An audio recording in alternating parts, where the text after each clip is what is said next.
हातकणंगले तालुक्यातील पट्टण कोडोली इथं पंचकल्याणक प्रतिष्ठा महामहोत्सवाला बुधवारी भक्तिमय वातावरणात प्रारंभ झाला. श्री 1008 भगवान आदिनाथ दिगंबर जैन मंदिर, सकल दिगंबर जैन समाज, पंचकल्याणक प्रतिष्ठा महोत्सव समिती, वीर सेवा दल आणि वीर महिला मंडळ यांच्या संयुक्त विद्यमानं याचं आयोजन करण्यात आलंय. या महामहोत्सवात विविध कार्यक्रम आयोजित करण्यात आलेत.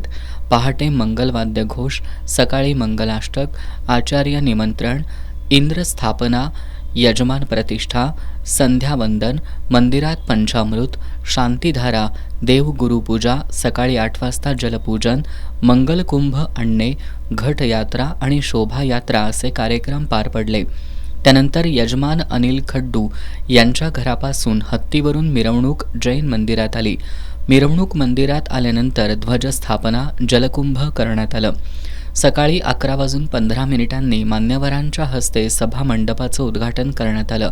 त्यानंतर मंडप शुद्धी, वेदी शुद्धी, मंडल शुद्धी, मंडप प्रतिष्ठा, वेदी प्रतिष्ठा, प्रतिष्ठेय जिनबिंब वेदीवर स्थापन करणं, पंचामृत, अभिषेक, मंगल कलश स्थापना, अखंड दीप स्थापना, सामुदायिक सकलीकरण, व्रतबंधन, प्रतिष्ठाचार्य, निमंत्रण पीठ यंत्र साधना, नवग्रह होम, शांतिधारा, यागमंडल पूजन, यागमंडलावर कळस स्थापना आदी धार्मिक कार्यक्रम पार पडले. दुपारी 1 वाजता त्यागी जनाचे धर्मोपदेश करण्यात आले. दुपारी 3 वाजता अष्टकुमारीकडून जलमात्रा करण्यात येऊन प्रतिष्ठेची मूर्ती आकार शुद्धी करण्यात आली. 4 वाजता सुवर्ण सौभाग्यवती यांच्या हस्ते ध्वजपट, विहार आणि शोभायात्रा काढण्यात आली. सायंकाळी 5 वाजता मृतिका संग्रह, बिजापूर शांतिहोम, श्रीविहार, पंचकुंभ विन्यास, भेरी ताडण, भद्रकुंभ आणि तीर्थकर मातापिता यांची मिरवणूक काढण्यात आली. यावेळी बोलताना परमपूज्य ज्ञानयोगी आचार्य श्री 108 विद्यानंदजी महाराज यांनी भगवंताची भक्ती आपल्या हयातीमध्ये केली पाहिजे असं सांगितलं. पट्टण कोडोलीमध्ये अतिप्राचीन असं जैन मंदिर आहे. या गावात ज्यांनी जन्म घेतला ते भाग्यवान असून पंचकल्याणकाचं मूल्यमापन निधीऐवजी विधीला महत्त्व द्या असं आवाहन त्यांनी केलं.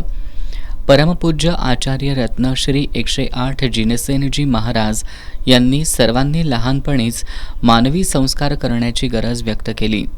संस्कार करून मोक्षप्राप्ती केली पाहिजे असं सांगितलं. रात्री 8:30 वाजता सांस्कृतिक कार्यक्रम, सौधर्म सभा, तत्वचर्या सौधर्म, इंद्राचं आसन कंपायामन, धनपती कुबेराचं आगमन, रत्नांची वृष्टी, अष्टकुमारी यांच्याद्वारे मातेची सेवा करण्यात आली. त्यानंतर 56 कुमारिका यांच्याद्वारे मातेची ओटी भरणे, 16 स्वप्नांचे फलादेश, प्रश्नोत्तर, आनंद नृत्य आणि सवाल आणि संगीत आरती आदी धार्मिक कार्यक्रम भक्तिमय वातावरणात पार पडले.